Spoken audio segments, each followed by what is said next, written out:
Good, whatever time of day it is when you're watching this video. Today, we're going to talk about 5 exercises that trainers love to do and why we think they're so valuable. Pretty simple. Let's get right to it.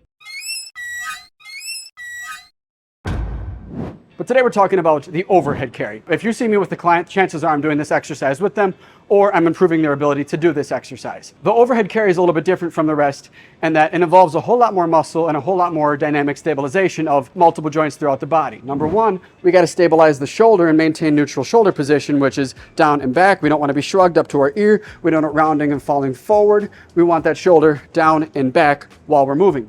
We also want to make sure that we're dissociating our thoracic spine from our lumbar spine. What you'll notice is that people who are a little bit tighter, maybe at the lats or potentially a few other positions, are going to have a big rib flare. If they're getting up overhead to get arms as straight as they can, they're probably puffing that chest a whole lot or flaring those ribs.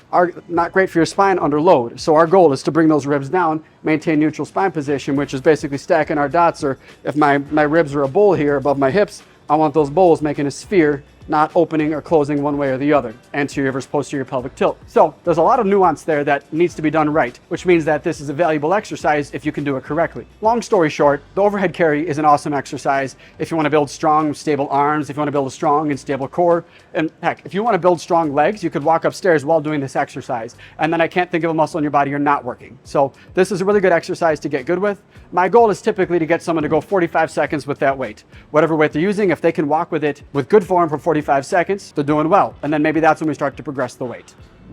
Okay, so our second exercise is reverse pedaling on a bike. Let's start off with setup. I think a lot of people aren't setting their seat height correctly. The goal, the general standard, is to set the seat so that when your leg is at the bottom position, there's a 15-degree bend in your knee. It's not like you're gonna get hurt if you have it too high or too low, but you might just not be at the most advantageous position for working your legs on a cycle. The exercise I'm showing you is reverse cycling, so pedaling backwards. So make sure that the bike has resistance backwards. Some bikes like Precore, or I can't think, maybe Matrix, I can't think of other brands, but the more comfortable bikes don't have resistance when you pedal backwards. It is only forwards that they have resistance. So these more spin class cycles, I'm guessing universally have resistance backwards. And it's an awesome exercise. I am basically doing reverse walking or a reverse sled pull. A lot of people do these exercises now, you've probably seen them. They're as great as they seem. Everybody should be doing them. We spend all day walking forward. It makes sense that we want to do a little bit knee extension under resistance, opposite that knee flexion that we do all day long. So sitting on this bike, I like the bike for this one. I don't know if it's better or worse than doing a sled. I don't know that matters. The benefit and the value is very similar. With this one, I want resistance and I'm pedaling backwards. I am doing small knee extensions. I'm doing small knee over toe translation for an extended period of time. And I can crank that resistance as high as it goes so I can barely move it. Or I might want to try and go for a little bit more speed and I'll lower that resistance and I'll pedal backwards fast. But it's a great exercise. I like to have my hands off so that I'm leaning back. That way I'm not in hip flexion. I want to be as vertical as possible. What that does is that puts the top part of your quad a little bit more on stretch. And we know that when you stretch a muscle, you get a little more value in hypertrophy or strength out of it. I could even lean back against the wall. That's not very comfortable, but it is noticeably harder and theoretically would help build stronger, bigger legs if that's something you want. Long story short, this is a low impact, really user-friendly way to get some knee over toe translation with a low likelihood of causing knee pain. Of course, if the exercise causes you pain, don't do it, but it could be a really good exercise in preventing knee pain. I'm out of breath already. All right, that's exercise number 2. Okay, so exercise number 3 is a deadlift variation or a hinge variation. Hinging for humans is really, really important. It's high risk, but also high reward. It's high risk in that if you do things wrong, you could herniate a disc, you could have a whole host of debilitating injuries that keep you out of the gym and out of being active for a very long time. So it's high risk. It's important that you do it right, but it's high reward. And that the hinge is a very fundamental human movement. You need to be able to do it to live a normal life. And also when you do it correctly, it's an exercise where you can build a whole lot of strength and a whole lot of muscle. So it behooves you to be good at hinging. The exercise I'm going to show you is a variation that takes load off the back and emphasizes hamstring and glute work. When we do a typical deadlift, the weight is placed in front of us or rather below us, and our goal is to hinge forward, picking it up. That line of pull when I hinge forward is basically directly in line with my lumbar spine. We can displace that by putting it up in front of us, and that will make the load a little bit lower on the body and shift the focus to the hamstrings and the butt. I like to use the cable for this machine. And this is still an exercise where you could move a pretty ample amount of weight, but when we do it, because the weight is now in front of us, It is no longer loading my lower back with all of the weight. My hamstrings and my glutes right down here are getting a massive stretch, which means that as I squeeze them to pull them up, they're getting a whole lot of work done. So to cue this one and do this one correctly, all the fundamental mechanics of a hinge still remain the same. You want to make sure that you have our dots stacked, neutral spine, meaning that our shoulders are pulled back and down. I don't want a pelvic tilt forward or backward. I want it neutral position. And then as I go forward, I like to think about pushing my heels into the floor, pushing my butt backward, stretching the hamstrings as I reach forward to counter that weight. And again, I'm still maintaining that neutral spine. I don't want to round that pelvis either way, but if you did round that pelvis, it is not nearly as much load on my lumbar spine right now as there would be if the weight were below me. So again, now I drive the heels forward and stand back up. For an exercise like this, you could move a pretty heavy amount of weight, so it's really open-ended how much weight and how many reps you do. But when I typically do this exercise with a client, I like to do it for more endurance. I want to build stamina, I want to build strength, rather than maximal effort loading here. So for this exercise, pick a 15 rep weight, something that challenges you for 15 reps. Exercise number 4 is a side plank march. Your typical side plank position of dots stacked, elbow under shoulder, shoulders open stacked. I want a straight line, eagle eye, so from above me, I want a straight line from my head to my hips down to my heels. But from here, I'm gonna place one foot in front of the other. And this is where this one becomes fun. Well, first of all, a side plank is great for the obliques, the QLs, the side butt, and a whole bunch of other muscles. Our focus here is the hips though, because here's what I'm gonna do.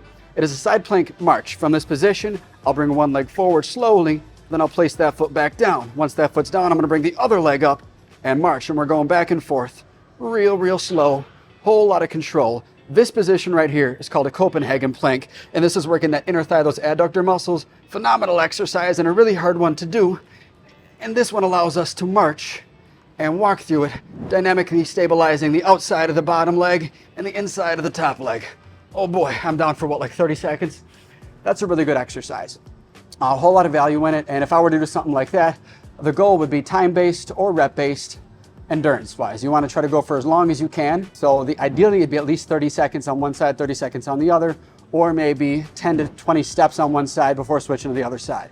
So again, you are going to want to switch sides because this is a single-sided exercise. Things you can do that you may not be aware of if you are trying to work your side. So this is important. If my goal is emphasizing my obliques, I don't really care about how much my shoulder's working. So if my arm is the reason I'm giving up, I'm getting tired, this arm can no longer hold me up, I'm gonna use the second arm and place it on the ground, because if I do that, my side is still working just as hard. I am a little bit close stacked, which isn't ideal, but my side still gets a whole lot of work done. This hand goes down, and now because my shoulder's not tired anymore, I can still work my legs and my side as much as they need to get stronger. If the arm is the limiting factor, use 2 of them. This is your marching side plank.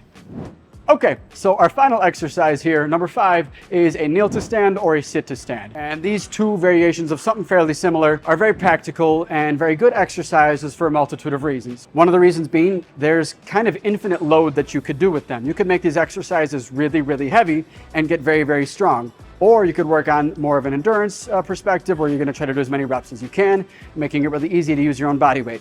So a lot of value that these 2 exercises can bring. Number 1 is your sit to stand, which is pretty simple. You're going to pick a height of an object and sit on it and then stand back up. A few things you could vary are the height of the object. If you were to, this one can't decline.